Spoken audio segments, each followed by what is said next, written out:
everyone. Good evening. And my name is Kevin. I'm from ELC Private Limited, and I'd like to, on behalf of my colleagues, I'd like to extend a very warm welcome to you here at the Gurteen Cafe. Before I hand over to David, I'd just like to talk a little bit about ELC, if you don't mind. Well, at ELC, we have prided ourselves in being experts in learning, and that's one of the pillars of our business, learning. And for us, we truly believe that learning never ends, right? So I hope all of you can agree with me when I say that learning creates knowledge, and that knowledge in turn drives learning. And so knowledge management for us becomes a very natural and reinforcing extension to the work that we have been doing in learning itself. Now, with this as a background, as a backdrop, ELC has now embarked on several KM-related projects, and we have had the wonderful opportunity to work with KM experts from around the world, David, of course, being one of them, as well as Rod Young here, who has helped us with many projects along the way. So, so that's a little bit about ELC. We all know that the theme for tonight will be storytelling, and in the spirit of learning, in the spirit of knowledge and of having fun tonight, myself and my colleagues who are around the room, we look forward to engaging with you in conversations this evening. I think it's going to be a very fruitful evening, and I believe that we have a lot to learn from one another, with David as facilitator for this evening's Gurteen Knowledge Cafe. David, please. Kevin, thank you very much. Good evening, everyone. And greatly welcome. I'm absolutely delighted to be here in Singapore this evening. I just spent 2 weeks in Jakarta. After Jakarta, Singapore is a wonderful little oasis. You don't seem to have traffic and pollution. It's just really good to be here.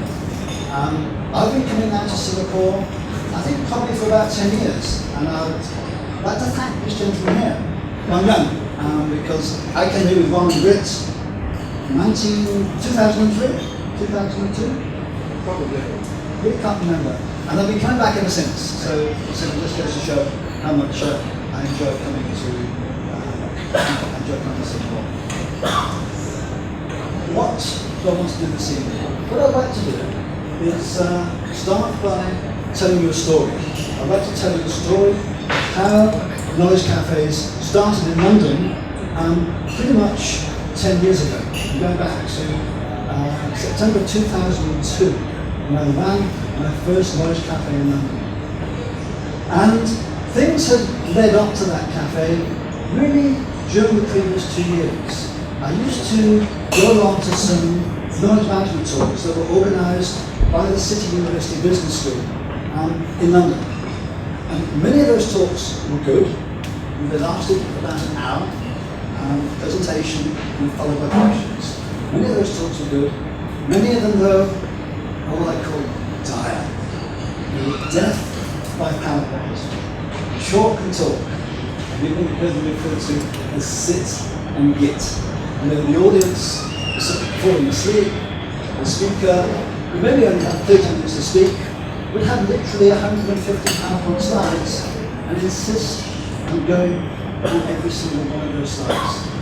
And I wanted to do something different, because one of the best parts of those evenings was the conversation that we used to have down the pub after the event.